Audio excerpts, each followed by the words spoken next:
재판장과 왕의 글에 대해서 다 알고 있는데 아무래도 시간적으로 안 될 것 같아요. 그래서 오늘 우리가 13절 말씀까지 중심으로 재판장의 글에 이렇게 재판장에만 한정해서 말씀을 드리려고 합니다. 우리가 지난 시간까지 이스라엘 백성들이 가나안 땅에 들어가게 되거든 6월절을 지키라, 7절절을 지키라, 그 다음에 초막절을 지키라 하고 명령하신 것에 대해서 우리가 살펴보았습니다. 3대 절기를 왜 언제 어떻게 지켜야 되는지 쭉 생각해 왔습니다. 이제 이스라엘 백성들이 가나안 땅에 들어가게 되어지면 재판장을 세우는데 누구를 어떻게 세워서 어떻게 일해야 될 것인가를 우리에게 잘 말해주고 있는 것을 볼 수가 있습니다. 물론 왕이 될 자도 마찬가지입니다만요. 우리가 오늘 이 시간에 이 재판장을 세우는 글에 대해서만 구간에서 좀 살펴보십시오. 첫 번째로 재판장을 세우는 규례가 어떠하냐 오늘 본문을 보시면요. 아주 자세하게 설명을 하고 있어요. 여러분 사람이 함께 모여 살다 보면 이런저런 문제들이 생기라는 말입니다. 어딜 가나 사람이 사는 곳에는요. 다 갈등이 있습니다. 왜냐하면 사람이 다 생각하는 바가 다르다. 그렇지 않습니까? 말하는 스타일이 다르고 행동하는 근거가 다 틀린 것을 볼 수 있습니다. 그래서 갈등과 문제가 사람이 있는 곳에는 항상 있을 수밖에 없는 것입니다. 그래서 무슨 재판장을 세우고 원칙대로 규칙대로 재판하게 하라 이렇게 말하고 있습니다. 우리가 무슨 경기를 할 때, 대회를 할 때도 항상 심판을 세워서 하게 하지 않습니까? 심사위원을 세우지 않습니까? 이 재판이나 심판은요, 공정이 그 생명이습니다. 우리나라가 이렇게 잘 살면서도 불구하고 뭔가 좀 후진국처럼 느끼는 이유가 하나가 뭐냐면 우리의 모든 재판이, 우리의 모든 삶이 공정하지 못하다고 느끼기 때문에 자꾸 우리가 후진국처럼 느끼는 사실은 우리나라가 참 잘 삽니다. 공정하지 못하다고 느끼기 때문에 사람들의 마음속에 여러 가지 아픔과 갈등이 있는 것을 볼 수가 있습니다. 우리가 잘 사는 사회, 좋은 사회가 되려면요, 억지가 아니라 법치가 다스리는 그런 나라가 될 때 참 좋은 나라가 되는 것입니다. 첫째로 우리가 생각할 것은 누구를 재판장으로 세울 것이냐 하는 문제입니다. 18절 한번 보실까요? 16장 18절 내 하나님 여호와께서 네게 주시는 각 성에서 네 지파를 따라 재판장들과 지도자들을 둘 것이요 그들은 공의로 백성을 재판할 것이다 그랬습니다. 이 재판장과 관리, 지도자들은 각 자기 성읍에서 자기 사람을 세우라라고 말하고 있습니다. 이제 이스라엘 백성들이 가나안 땅에 들어가게 되어지면요 12지파가 제비 뽑아 분배받은 각 지역으로 각 성으로 들어가게 될 것입니다. 쉽게 말하면 지파끼리 함께 모여서 살게 될 것입니다. 그럴 때에 너희 중에서 각 성에서 재판장과 지도자를 세우라 라고 말하고 있습니다. 오늘날로 말하면 지방자치적인 구조를 우리가 부산시에서 부산시 사람을 뽑지 않습니까? 검정구에서 검정구 사람을 뽑는 것을 볼 수가 있습니다. 그래야 우리 사정을 알고 우리 형편을 알고 우리 문화를 알고 우리 정서를 알고 그래서 잘 재판할 수 있고 공정하게 재판할 수 있고 그래야 우리를 더 잘 섬겨줄 수 있기 때문에 그렇습니다. 교회도 마찬가지입니다. 아무리 다른 교회 장로님 좋은 분이 있다 할지라도 그분을 모셔와서 우리 교회 장로로 세울 수 없는 것입니다. 우리 교회 사람, 그죠? 우리 형편을 잘 알고 우리를 공정하게 잘 재판하고 그죠? 우리를 잘 섬겨줄 수 있는 사람을 뽑기 위해서는 우리 가운데 있는 사람 중에서 택하는 것을 볼 수가 있습니다. 그들을 우리의 대표로 세워서 우리가 그들의 교훈과 지도를 받겠다는 그런 원리인 것을 볼 수가 있습니다. 두 번째로 왜 재판장을 세우느냐, 재판장이 할 일이 뭐냐 하는 것입니다. 오늘 18절 끝에 보시면 이런 말씀이 있습니다.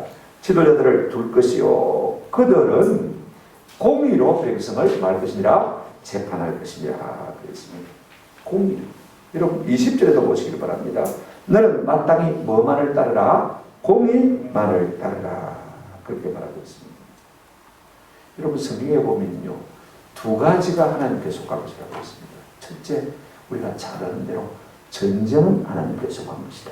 성경에 여러 곳에 그렇게 말하고 있는 것을 볼 수가 있습니다. 특별히 사무엘상 17장 47절이죠. 그 다음에 또 하나 우리가 잘 생각 안 했지만은요, 재판도 하나님께서 한 것이라고 했습니다. 우리가 신명기 1장 17절에 보시면 이렇게 말하고 있습니다. 신명기 1장 17절 한번 보실까요? 재판은 누구에게 속한 것인즉 하나님께 속한 것인즉 너희가 재판할 때 외모를 보지 말고 귀천을 차별 없이 듣고 사람의 낯을 두려워하지 말 것이며 스스로 결단하기 어려운 일이 있거든 내게로 돌리라. 내가 말이라 들으리라. 그렇게 말씀하신 것을 볼 수가 있습니다. 그러니까 원래 재판은 누구에게 속했다고요? 하나님께 속했다는 말이지. 재판장이 그러므로 재판할 때는 하나님을 닮아 재판하라는 말인 것입니다. 그러면 하나님은 어떤 분이냐? 우리가 10장 17절에도 이런 말씀이 있습니다. 10장 17절, 신명기 10장 17절 보시면 너희의 하나님 여호와는 신 가운데 신이시며 주 가운데 주시요 크고 능하시며 두려우신 하나님이시라. 사람을 뭐로 보지 아니하시고요? 외모로 보지 아니하시니 내부를 받지 아니하시고. 우리 하나님은 어떤 분이냐면 절대로 사람을 외모로 보지 않습니다. 그 다음에 뭘 받지 않습니까? 내부를 받지 않는 거예요. 우리가 은근 많이 한다고 했어요. 하나님 우리가 틀리겠는데 바르다 그렇게 말씀하신 분이 아니라는 말씀인 것입니다.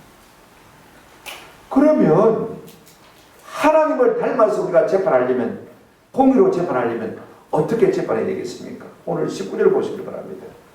너는 재판을 굳게 하지 말며 공의로 재판하라. 그 말이죠. 긍정문으로 바꾸면, 자, 그러려면 우리가 어떻게 해야 되냐? 사람을 외모로 보지 말며 또 뇌물을 받지 말라. 뇌물은 지혜자의 눈을 어둡게 하고 의인의 말을 굳게 하느니라. 여러분, 우리가 누구든지 재판을 공의로 하려면, 재판을 굳게 하지 않으려면 두 가지를 잘해요. 첫째가 뭐죠? 사람을 외모로 보지 않는 것. 여러분, 이게 쉬운 일 아닙니다.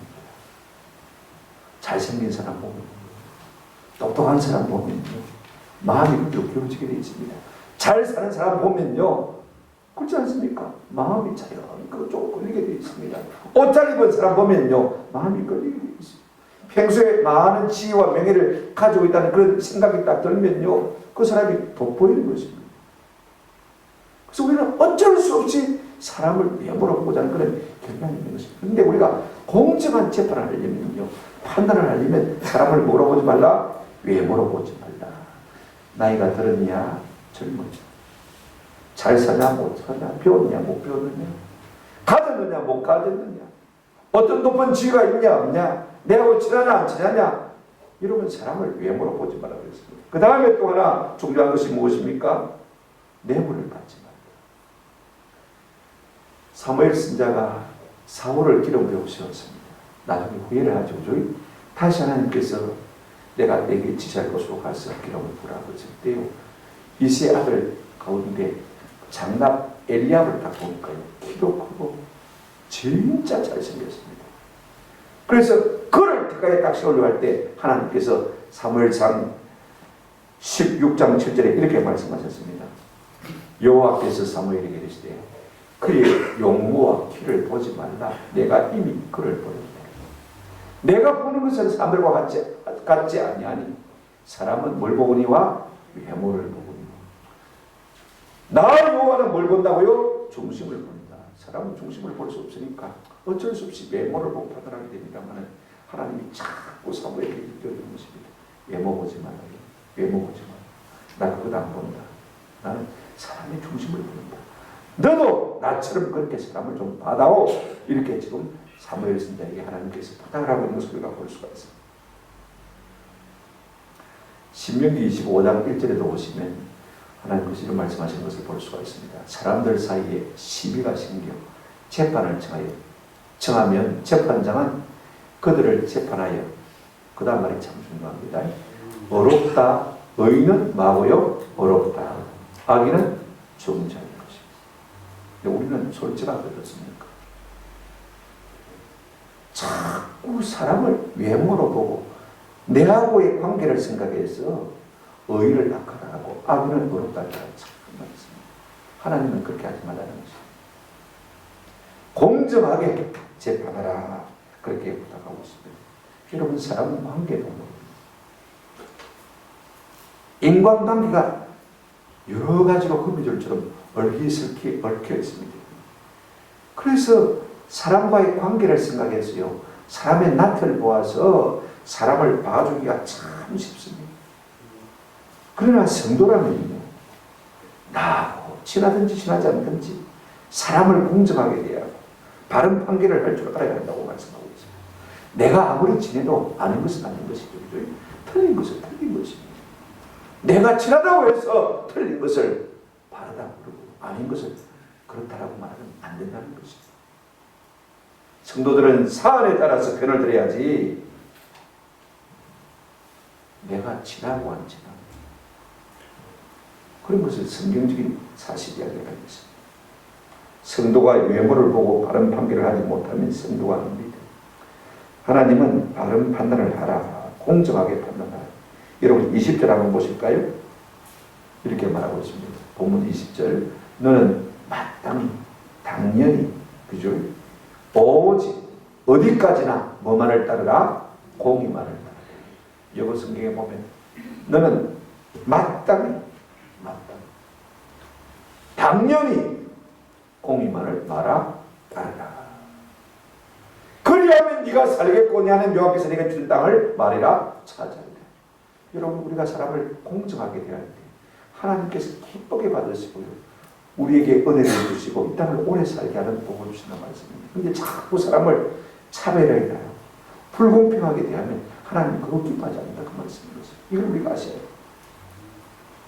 그러면 재판장은 어떻게 재판할 것이냐, 우리가 세 번째로 생각하려고 합니다. 조금 긴 내용이 16장 21절부터 7장 13절까지 나와 있습니다만 두 가지로 정리하면 그렇습니다. 첫째는 뭐냐면 법조문에 있는 것은, 율법에 있는 것은 율법에 있는 대로 판단하는 게고, 그게 전반부 내용입니다. 그 다음에 후반부 내용은 뭐냐면 율법에 없어서 서로 싸우는 문제에 대해서 시시비기를 가기가 참 어려운 문제가 있습니다. 그런 것은 네가 판단하기가 참 어려우면 네 위에 고리에게 찾아가서 도움을 구하고, 쉽게 말하면 저 성전이 있는 곳에 가서 제사장들이나 그 당시에 원래 큰 재판장에게 가서 도움을 구하고 그들이 답을 주면 그대로 시행하라. 이렇게 말하고 있는 것입니다. 두 가지 내용입니다. 근데 오늘 여러분 성경을 보시면 성경이 참 잘 되어 있어요. 친절하게. 옛날 성경은 막 그냥 막 줄줄이 연결되어 있으니까 헷갈릴 때가 참 많은데 지금은 달락달락 잘라놓고 그 다음에 소제목까지 다 붙여놨습니다. 물론 소제목이 꼭 합당한 것은 아닌 경우가 참 많아요. 그냥 편리하게 소제목을 붙여놓은 것을 볼 수가 있습니다. 이건 원래 성경에 쓰는 것이 아니고 인쇄업자들, 그죠? 그 다음에 편집자들이 좀 우리가 보기 쉬우라고 이렇게 잘라준 것을 볼 수가 있습니다. 21절 보시면 파란 방점이 하나 있죠. 여러분 성경이죠. 대부분은 크다로 되어 있으니까 방점이 하나 있는 것을 볼 수가 있습니다. 무슨 말이냐면 앞에 단락이 끝나고 새로운 단락이 시작된다 그 말입니다. 새로운 패락을 했고 새로운 절이 시작된다 그 말인데 어떤 의미에서 우리가 오해할 수가 있습니다. 전혀 다른 내용이 나오는 것이냐 착각할 수가 있습니다. 왜냐하면요, 이 편집자가 우상을 만들지 말라고 그러거든요. 다른 이게 보니까 흠이나 악질이 있는 재물을 드리지 말라고 그러거든요. 그 다음에 이전에 보시면 우상에게 절하지 말라고 그러거든요. 그러니까 전혀 다른 내용이 정해되는 점 착각을 하는 거죠. 그래서 이걸 점을 빡 찍어서 뭐 했습니까? 분리해 놓은 것을 볼 수가 있어요. 그러나 우리가 섣불리 성경을요, 내가 판단하는 겁니다. 저도 설교 준비하면서 그럴 때가 참 많아요. 이건 구하는데 흐름에서 안 맞는데 이럴 때가 참 많아요.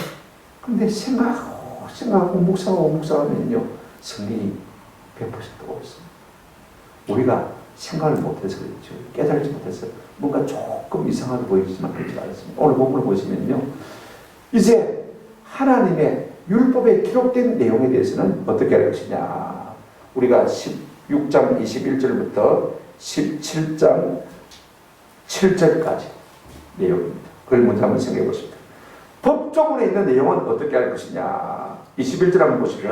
내 하나님 여호와를 위하여 쌓은 제단 곁에 어떤 나무로든지 아세라상을 세우지 말며 자기를 위하여 주상을 세우지 말라. 내 하나님 여호와께서 만다 미워하신다. 17장 1절 보십시다. 흠이나 악질이 있는 소와 양은 아무것도 내 하나님 여호와께 드리지 말지니 이는 내 하나님 여호와께 마음 것이라 가정한 것이라. 우리가 하나님 눈이 없어 안 보신다고 생각하고 좋은 것들이 될 텐데 안 좋은 것들이 될 때가 있습니다. 아까우니까 그죠? 이런 것들도 하나님 앞에 마음 것이라고 했습니까? 가정한 것이라. 그 다음에 2절 보시면 또 다른 내용이 나옵니다. 내 하나님 여호와께서 내게 주시는 어느 성 중에서 너희 가운데 어떤 남자나 여자가 내 하나님 여호와의 목전에 악을 행하여 그 언약을 어기고 다른 신들을 섬겨 그것에게 절하며 내가 명령하지 아니한 일월 성실에게 절한다 하자. 그런 세 가지의 일들이 우리 가운데 있다고 하죠. 그러면 어떻게 할 것이냐? 보십시오. 우상을 만들고 그 다음에 흠이나 악질이 있는 좀 떨어진 재물을 하나님 앞에 드리고 그 다음에 우상에게 절하고 하는 이런 죄악들이 너희 성중에 있는 것을 너희가 들었다 하자. 그럴 때는 어떻게 할 것이냐? 여러분 이런 것들은요 율법에 이미 어떻게 할 것인에 대한 맹문화되어 있습니다. 다시 말하면 성문법이라는 것입니다. 모세오경에 이미 이에 대해서는 네가 어떻게 할 것을 내가 말해놨다는 것입니다. 돌로 쳐서 죽이라고 이미 말해놨다는 것입니다. 그런데 그 과정도 있습니다. 4절부터 7절에 보시면 이 문제를 그러면 어떻게 처리할 것이냐. 4절 보십시오. 그것이 네게 알려짐으로 네가 듣거든 자세히 말하고요 조사해라. 들은 소문에만 의지하지 말고 정말로 우리 가운데 이런 사람이 있는지 없는지 확인을 한번 해봐라. 만일 그 일과 말이 확실하여 이스라엘 중에 이런 무슨 일로 가정한 일, 우상을 세우고 그 다음에 엉터리 재물을 바치고 우상 앞에 절하고 하는 이런 가정한 일을 행함이 있으면 5절 이렇게 말하고 있습니다. 너는 그 악을 행한 남자나 여자를 성문으로 끌어내어 성문으로 끌어낸다는 것은 재판을 한단 말입니다. 성문 앞이 재판장이니까 말입니다. 그 남자나 여자를 재판하고 뭐하고요? 돌로 쳐 죽이되 죽일 자를 두 사람이나 세 사람의 정언으로 죽일 것이요 한 사람의 정언으로는 죽이지 말 것이며 이런 자를 죽이기 위하여는 정인이 먼저 그에게 손을 댄 후 뭇 백성이 손을 댈지니라. 너는 이와 같이 하여 너희 중에서 악을 제할지니라고 했습니다. 자, 이런 죄악이 있을 경우는 이미 율법에 돌로 쳐 죽이도록 하나님께서 맹문화, 성문화를 딱 쉽게 나왔습니다. 그러나 그런 일이 있다고 해서 아무 조사도 않고 사람들이 이야기만 한다고 해서 듣고 그러지 말고 자세히 말하고 있습니까? 조사를 하고 있습니다. 그리고는 성문 앞에서 말하고 있습니까? 재판을 하고 있습니다. 그것이 사실을 들으려면 백성들이 모여서 뭐라고 했습니까? 돌로 쳐 죽이라 그랬습니다. 아니 우상 숭배가 얼마나 큰 죄인데 우리가 생각할 때는 우리의 형법에서는요 우상 숭배는 아무것도 아니지 않습니까? 그죠? 어느 사회도 마찬가지입니다. 우상 숭배다고 돌로 쳐 죽이고 사형에 처하는 나라가 지금 민주국가에서 어느 나라도 없지 않습니까? 하나님 좀 심하신 거 아닌가? 우리가 여기만 생각하면요 우상 숭배한다고 하나님께서 이런 죄를 크게 여기시고 사형에 처할 대로 여기시는가? 그러나 여러분 그런 연민의 마음 때문에 한 사람 살리려고 그 한 사람의 인권을 생각해서 그 죄를 그대로 두면요 온 백성이 만나고 있습니다. 우리가 역대 열왕기하 17장을 보면요 1절부터 18절입니다. 열왕기하 17장입니다. 북이스라엘이 망한 이유를 설명하고 있는 것을 볼 수가 있습니다. 제가 다 읽을 수가 없으니까 15절부터 18절까지만 읽겠습니다. 열왕기하 17장 15절부터 18절. 무엇 때문에 하나님께서 북이스라엘을 망케 만드셨느냐? 여호와의 율례와 여호와께서 그들의 조상들과 더불어 세우신 언약과 경계하신 말씀을 마고요 버리고 허무한 것을 뒤따라 허망하며 또 여호와께서 명령하사 따르지 말라 하신 사방 이방 사람을 따라 16절 그들의 하나님 여호와의 모든 명령을 버리고 또 하나님의 명령을 버렸습니다. 자기들을 위하여 두 송아지 형상을 부어 만들고 우상을 만들자 그 말이죠. 또 아세라 목상을 만들며 하늘의 일월 성실을 경배하며 또 바알을 섬기고 17절 또 자기 자녀를 불가운데로 지나가게 하며 복술과 사수를 행하고 스스로 팔려 여호와 보시기에 악을 행하여 그를 경록케 하였으므로 여호와께서 이스라엘에게 어떻게 노했다고요? 심히 노하사 그들을 그의 앞에서 제거하시니 멸했다는 치워버렸다. 오직 유다 지파 외에는 남은 자가 없습니다. 하나님께서 북이스라엘을 받게 하신 이유가 결국은 뭐 때문입니까? 하나님께서 죽이라고 한 그 죄악을 따라서 죽이지 아니하고 심판하지 아니하고 그들의 인권을 생각해서 봐주다 보니까 온 나라, 온 민족이 망하게 되더라 그 말인 거죠. 하나님은요 그의 말씀을 변개하시는 거예요. 이거 우리가 아세요. 만약에 우리의 자녀들 우상 숭배하거든요.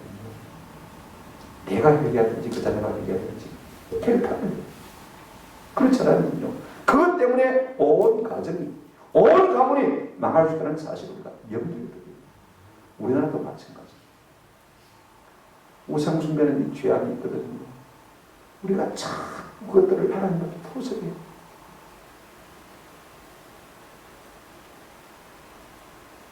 그 우상 숭배의 죄악을 하나님께서 가정에 계시고 그것을 미워하시고 그 미워하는 정도가 어느 정도냐면 돌로 쳐서 죽이기까지 하시라고 하시는 하나님의 미움이 있는 것을 우리가 볼 수가 있어요.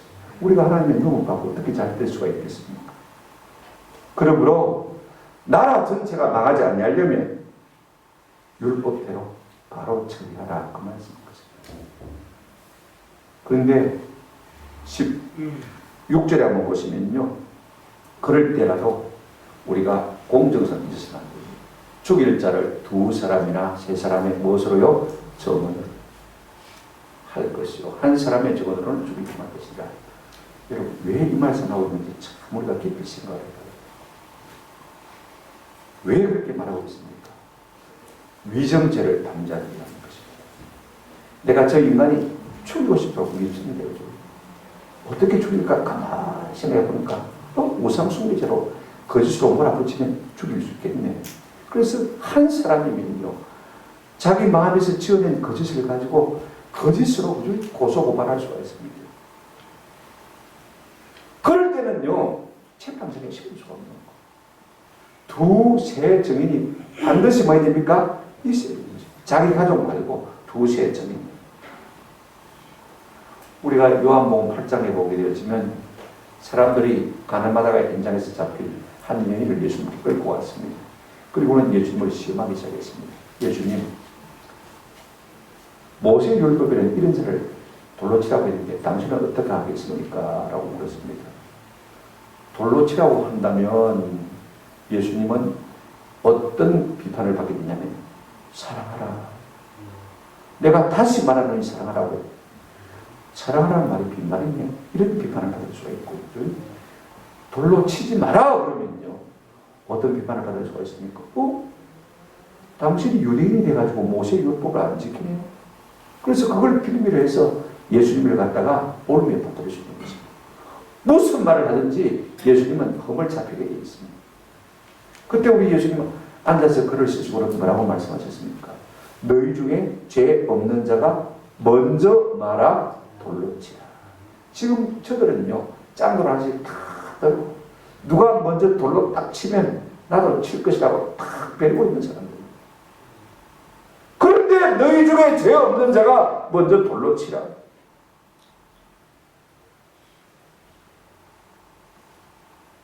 누가 먼저 돌로 치면 내가 치겠다고 쫙 베리고 있는데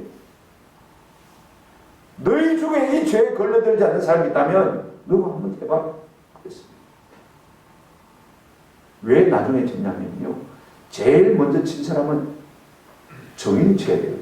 내가 눈으로 확실히 보고 확실하게 아는 사람이 쳐야 됩니다. 잘못되었으면 그 사람이 뭐 해야 됩니까? 다 책임을 져야 되는 거예요. 뒤에 든 사람은 아무런 의미가 없습니다. 왜? 치니까 친 것이 밖에 없으니까. 하나님께서 그 죄를 묻지 않거든요. 제일 먼저 돌로 친 사람. 그 사람은 정인이 되어 있는 거죠. 정인이 돌로 칠 수가 있는 거죠. 우리 예수님 그렇게 말씀하셨습니다. 너희 중에 이 죄와 아무 상관이 없는 사람이 있거든. 먼저 돌로 치봐요.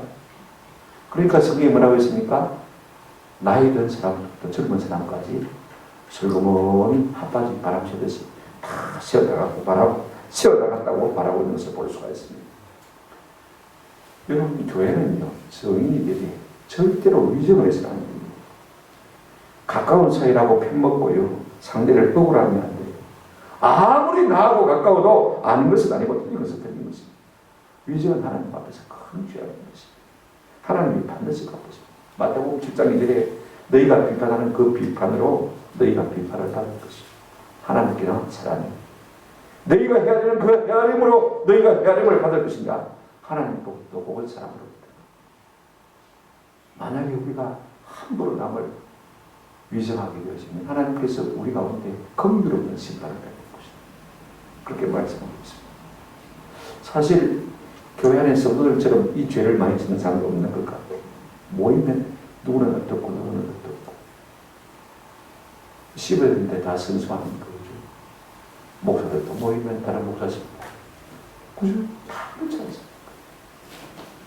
그런데 씹다 보면요, 진실로만 말해지는 것을 깨닫고 과장하고 포장하고 그죠? 조소하고 추측하고 편집하고 거두절미하고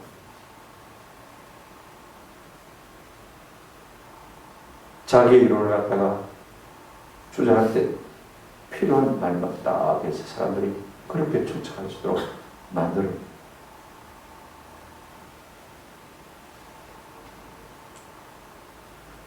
그렇게 해서는 안 된다. 그렇게 말하고 있습니다. 교회 공동체는 그렇게 하지 말라. 가능하면요, 남의 이야기 때는 진짜 필요한 일이 아니면 입을 닫는 게 좋습니다. 내가 알아도 모르는지, 그죠? 몰라도 모르는지. 또 안 듣는 것이 좋습니다. 왜냐면 알아보면 어떻게 합니까? 또 옮겨야 돼요. 그러면 내가 두 번, 세 번 건너와서 들었기 때문에 내가 진실을 바로 파악할 수가 없는 것이에요. 그러면 결국은 위정죄를 짓게 되는 거예요. 누가 누구 말하면요, 그 자리를 슬그머니 뜨는 것이 하나님 앞에서 바른 지혜인 것입니다. 펜 들고 거들다 보면요, 나도 지어내게, 나도 소설 써야 돼요. 그죠? 그렇지 않습니까? 공연히 보태게 되어 있어요. 공연히 추측해서 연결하게 되어 있어요. 우리 생각에는 그래도 돌로 치는 것은 너무 잔인한 것이 아니냐. 왜 돌로 치느냐? 13절 한번 다시 보시기 바랍니다.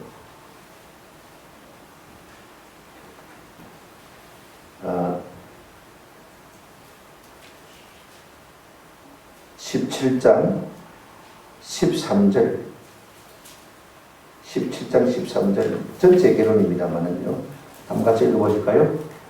17절 13절 시작. 그리하면 온 백성이 듣고 두려워하여 다시는 무궁하게 나지 않으리라. 돌을 맞아 죽는 사람도 참 비참하고 힘들고 고통스럽습니다만요, 여러분, 돌을 던지는 사람도 무슨 재미가 있어 돌을 던지겠습니까? 한번 생각해 보십시오. 고통 가운데서 돌을 던질 수밖에 없는 것입니다. 그래서 자신이 경성하게 되는 것입니다. 그래서 죄를 두려워하도록 만드는 것입니다. 그래서 이스라엘 가운데 악을 제하기 위해서 하나님께서 그렇게 하라고 말씀하고 있습니다. 내가 돌을 던지면서 내가 다시는 이와 같은 죄를 지어서는 안 될 것이다 라고 마음으로 다짐하도록 하기 위해서 그렇게 하시는 것을 볼 수가 있습니다. 그 다음에 우리가 두 번째로 하나 생각할 것은요, 어려운 문제에 대해서는 우리가 어떻게 할 것이냐, 영적 권위에 좀 더 벗어나라고 말씀하고 있습니다. 자, 8절 한번 보시기 바랍니다. 8절. 내 성중에서 서로 피를 흘렸거나 다투었거나 구타했거나 서로 간에 고소하여 내가 판결하기 어려운 일이 생기거든. 그렇습니다. 여러분, 이게 서로 간에 어떤 논쟁이 붙었을 때요, 사람들이 다 자기 옳다고 하지 틀리다는 사람 아무도 없습니다. 그죠? 서로 싸웠어요. 네가 그랬다, 이가. 와, 네가 틀렸지, 내가 틀린다. 서로 그렇게 주장합니다. 그렇지 않습니까? 여러분, 무슨, 서로 간에 분쟁이 있을 때 민사소송, 행사소송 다 마찬가지입니다. 전부가 자기가 잘했다고 그러죠. 상대방 보고 잘했다는 사람 아무도 없습니다. 그러면 재판이 안 되지, 그죠? 이미 그렇기 때문에 재판관에 붙은 거 아닙니까? 보십시오. 서로 다투거나 서로 피를 흘렸거나 그럴 때는요, 두 사람 이야기만 들어가고 누가 삼자가 없으면요, 정인이 없으면 판단하기가 참 애매합니다. 그럴 때 판단하기 어려우면 어떻게 할 것이냐? 이렇게 말하고 있습니다. 오늘 본문 한번 다시 보시기 바랍니다. 14절, 8절입니다. 네가 판결하기 어려운 일이 생기거든 너는 일어나 어떻게 하라고요? 내 하나님 여호와께서 택하실 곳으로 올라가서 성전을 세울 곳으로 올라가라 말이죠. 성전이 있는 곳으로 올라가서 19절 레위 사람 제사장과 당시 재판장에게 나가서 물어봐.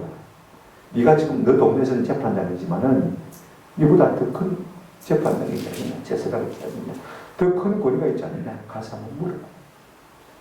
이게요, 성경의 모든 것에 기초가 되죠. 우리도요, 자, 이건 일반 법은 있지 않습니까? 그죠? 그 다음에 고등법원이 있습니다. 그죠? 대법원이 있습니다.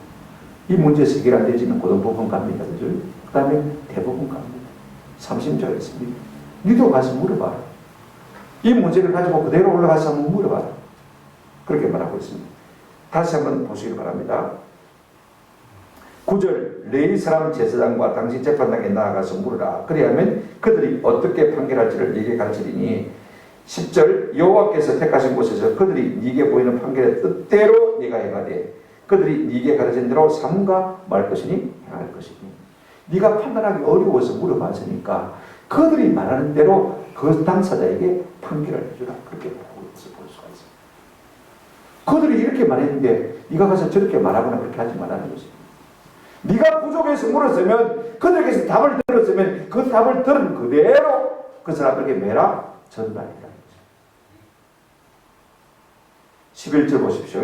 곧 그들이 네게 가르치는 율법의 뜻대로 그들이 네게 말하는 판결대로 말 것이요 행할 것이요 네 생각을 보태거나 다하거나 하지 말라는 것입니다. 가감하지 말라는 것입니다. 그들이 네게 보이는 판결을 어겨 자루나 우르나 마지 말라 치우치지 말라.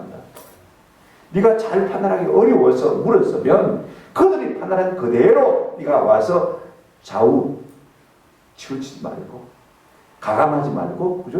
그대로 전달.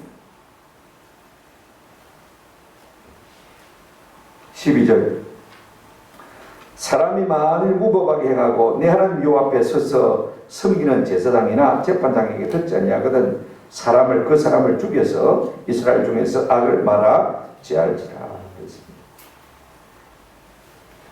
두 가지 이유 때문에 그렇습니다. 악을 제하 온 백성이 듣고 두려워해 다시는 무법하지 않도록 하기 위해서 그를 죽이라 이렇게 말씀하고 있습니다. 그만큼 철저하게 순복하게 만들어라는 것입니다. 여러분 교회는 치리단체가 땅이 하나밖에 없습니다. 그래서 우리가 땅의 언니를 잘 뽑아야 되는 거 여기 있습니다. 세상적인 명예가 있다고 해서 뭐 세상적으로 박사학위를 가지고 있다고 했습니다. 그 사람들이 신실한 것을 결정하는 거예요. 돈을 많이 가지고 되고 신실한 것을 하는 거예요. 결국은 하나님의 말씀에 깊이 있는 사람들, 하나님의 말씀을 두려워하고 떠는 사람들이 장로들이 되었을 때 공정하게 재판을 할 수 있는 것입니다. 권사님들이야 뭐 지리권이 없으니까 막 이래도 저래도 상관이 없습니다만 교회를 공의로 말씀이 다 기준이 돼서 이끌어야 되는데 그것이 잘못되어지면요 하나님 기뻐하지 않는 것을 볼 수가 있습니다. 그리고 일단 당이가 내린 결론은 어떻게 됩니까? 그것이 내 마음에 들든지 아니 들든지 말하고요 따라서 말하고 있습니까? 순복하라고 말하고 있는 것을 볼 수가 있습니다. 사람만큼 자기 관점에서 자기 중심으로 생각하는 사람이 없어요. 전부가 자기 중심입니다. 나는 잘못이 없다고 합니다. 나는 부족하지 않다고 합니다. 남의 탓이라고 말합니다. 자기 잘못을 인정하기가 참 쉽지가 않습니다. 그럼에도 불구하고 한 번 위에서 결정이 딱 내려오면 내 마음에 들든지 안 들든지 내가 수용하고 싶든지 안 하고 싶든지 그대로 말아 순복하라. 왜냐면요 이렇게 말하고 있습니다. 12절 사람이 만일 무법하게 행하고 내 하나님 여호와 앞에 서서 섬기는 제사장이나 재판장에게 듣지 아니하거든. 무법이 뭐냐면요 위에 있는 영적인 권위에 대해서 듣지 않는 것입니다. 그게 무법. 네 마음대로 하겠다는 그게 무법인 것을 볼 수가 있어요. 그 사람은 죽여서 이스라엘 가운데서 뭘 하라? 악을 제하라. 여러분 왜 이것이 죄가 되어지느냐면요 우리가 재판할 때 이미 재판장들은 두 가지 관점에서 재판을 했습니다. 첫째는 무슨 재판을 했습니까? 하나님의 말씀을 따라서 재판을 했습니다. 그러므로 그 말씀을 따라서 재판한 것을 듣지 않으면 누구의 말씀을 듣지 않는 것입니까? 하나님의 말씀을 듣지 않는 것이기 때문에 그게 죄가 되는 것입니다. 또 하나는요, 무엇입니까? 왜 성모가 되면 죽이라고 말하고 있습니까? 그 재판장을 세운 사람은 누굽니까? 하나님입니다. 물론 사람들이 제비 뽑았습니다만은요, 투표했습니다만은요. 그를 세운 사람은 누굽니까? 잠언 16장 33절 말씀에 보면 이런 말씀이 있습니다. 제비는 사람이 뽑으나 모든 일을 작정하기는 누구에게 있느니라? 여호와께 있다. 제비는 사람이 뽑아도 모든 일의 결정은 누구에게 있습니까? 하나님께 있다. 그러니까 첫째는 하나님의 말씀을 듣지 않는 결과가 되기 때문에, 그 다음에 하나님이 세우신 하나님의 사람을 듣지 않는 결과가 되기 때문에 결국은 누구를 안 듣는 것이 되십니까? 하나님을 안 듣는 것이 되십니다. 그래서 죽이라. 그래서 무복을 지하라. 그렇게 말하고 있는 것을 볼 수 있습니다. 저는 우리 교회가요, 당회가 한번 세운 것에 대해서는 내가 좋든지 안 좋든지 한번 순복하는 은혜가 있기를 주님의 이름으로 축원합니다. 그래야 우리가 질서가 잡혀요. 하나님의 말씀을 우리가 위배하고 그런 결정을 했으면 완전히 불순종이겠죠. 우리가 말씀에 따른 것이라면, 또 하나님께서 우리에게 세운 권위를 따라서 우리가 하는 것이라면요, 당연히 순복할 필요가 있는 것입니다. 저는 종종 그런 생각을 해요. 목사이기 때문에 이런 말을 할 수 있습니다. 제가 1991년도 지금 30년 전에 우리 부산 그 교회 담임 목사라고 하죠. 제가 13공수부대 공무를 있을 때였는데, 목사님 장로님들이 한 서너 번 찾아온 것 같아요. 제 마음속에는 반반이었습니다. 갈까 말까. 왜냐하면 제가 그 당시에 이제 공수부대 3년을 있었기 때문에 이미 일군본부에서 지금 우리 가주사부대 그죠? 미 이사단이 저를 발령을 해놨어요. 저는 가서 영어 공부도 좀 더 하고 싶고, 그죠? 그리고 그 미군 이사단 공부를 마치고 나면 또 국방부에서 보내주는 유학도 갈 수 있도록 되어 있었습니다. 특전이 한 거 같아요. 그 다음에 마치고 나면 성지순례도 갈 수 있도록 그렇게 배려가 되어 있습니다. 그 좋은 특권들을 버리기가 좀 아까운 거예요. 한번 생각해 보시면 미군 부대 가서 생활하죠. 그 다음에 마치고 나면 그래도 국방부 돈으로 유학을 갔다 올 수 있죠. 저도 말고 말입니다. 성지순례도 그냥 갔다 올 수 있죠. 많은 특징이 주어졌는데 꼭 와야 되냐. 우리 교인들도 우리 서승호 최 목사님 그죠? 부부하고, 그 다음에 우리 황중선 장군 부부하고 중심으로 한 10가정이 매일 밤에 교회 나가서 기도하셨어요. 전쟁 안 하고.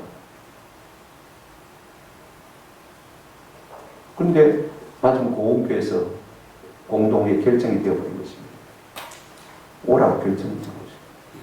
더 이상 어떻게 할 수가 없더라고요. 그래서 제가 전역 지원서를 냈더니 우리 예단장님이 안 된다고, 자기가 사령장 마칠 때까지는 목사님 제 옆에 있어줘야 된다. 그렇게 당부하는데 버티다가 돼가지고 제가 사단장 사인을 가라고 했습니다. 어쩔 수 없어. 내가 책임질 테니까 알았어요. 아이고 육군 본부 군종감이 저보고 저주를 하더라고. 죽을 고생을 할 게다 이러면서. 전쟁하지 말고. 그래도 공동회에서 결정이 되었어요. 잘한 것인지 못한 것인지 저는 판단하지 않습니다. 교회가 결정한 것을 내가 만다 따라가야 된다. 그 다음 세월은 여러분이 하시는 것입니다. 누가 억지로 밀어붙어서 결정했다 할지라도 공적인 기관에서 결정한 것이라면요, 가능하면 여러분 뒤집지 마시고, 뒤에서 엉뚱한 말 하지 마시고 그냥 순복하고 따라가시면요, 나중에 되면 하나님께서 다 이해해 주시고 깨닫게 해주시고 풀어주시고, 오해가 있으면 풀어주시고, 우리의 잘못된 마음도 발라주시고, 그죠? 평안케 해주실 줄로 믿습니다. 만약에 그것이 진짜 잘못된 것이면요, 하나님께서 다시 또 새롭게 예물할 수 있는 기회를 주시는 것을 볼 수가 있습니다. 그러니까 내 마음에 지금 당장 안 된다고 해서요, 이걸 자꾸 번복하려고 하고 나는 마음 못 따라가겠다, 나는 안 할랍니다, 그렇게 하지 않는 것이 성경적이다, 그 말인 것입니다. 정리하면 그렇습니다. 하나님이 재판장을 세우라고 하셨습니다. 하나님 재판장이 되면 되는데 그를 사람 재판장을 부족한 데 세우라고 했어요. 그리고 아무 데서나 세우지 말고 너희 성 중에, 너희 사람 중에서 말아 세우라. 너희를 가장 잘하는 사람이 그 사람이라는 것입니다. 그리고 재판장으로 세움을 입은 사람들은 무엇으로 재판하라? 공의로 재판하라. 공의로 재판하려고 재판을 굽지 않게 하려고 하면 두 가지를 하지 말아야 된다고 했습니다. 뭐 하라고 했습니까? 사람을 마지 말라, 뇌물로 하지 말라. 그 다음에 뭐 하지 말라고 했습니까? 뇌물을 받지 말라. 여러분 자꾸 뇌물을 받으면요 자연히 극적으로 막이 되어집니까? 굽어질 수밖에 없는 것입니다. 사람이 깨끗해요. 이것저것 자꾸 받아먹고 챙기기 시작하면요 그때는 내가 득이 될지 몰라도 여러분 어떤 복을 놓치게 되어지냐면요 그런 복을 놓치게 되었습니다.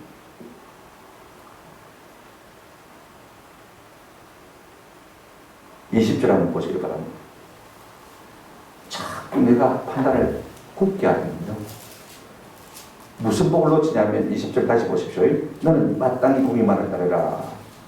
그리하면 내가 망했고 살겠고 내 하나님 여호와께서 내게 주는 땅을 말이라 찾아니까 이 말은 잘 살겠고 장수하겠고 하나님께서 내 영향력을 점점 더 넓혀주실 것입니다.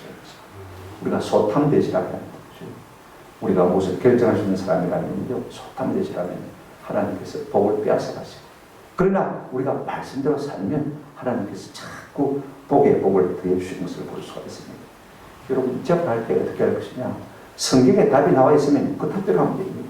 성문화되어 있고 율법에 딱 기록되어 있으면 그대로 하면 됩니다. 그러나 성경에 없고 판단하기 어려운 것은요 어떻게 하면 됩니까? 나보다 더 똑똑한 사람들 나보다 하나님 더 잘 사용하시는 영적인 권위에 가서 물어봅니다. 물어가지고 그들이 답을 주는 그대로 행하면 되는 것입니다. 그대로 행할 때 우리가 어떻게 됩니까? 잘 순복해. 내 생각하고 틀리다고 해서 우리가 불순종하면 하나님께서 뭐라고 했습니까? 오늘 13절에 만일 사람이 무법하게 하면 무법자라고 말하는 것을 볼 수 있습니다. 그와 같은 사람은 돌로 쳐서 말하고요 죽이라 그랬습니다.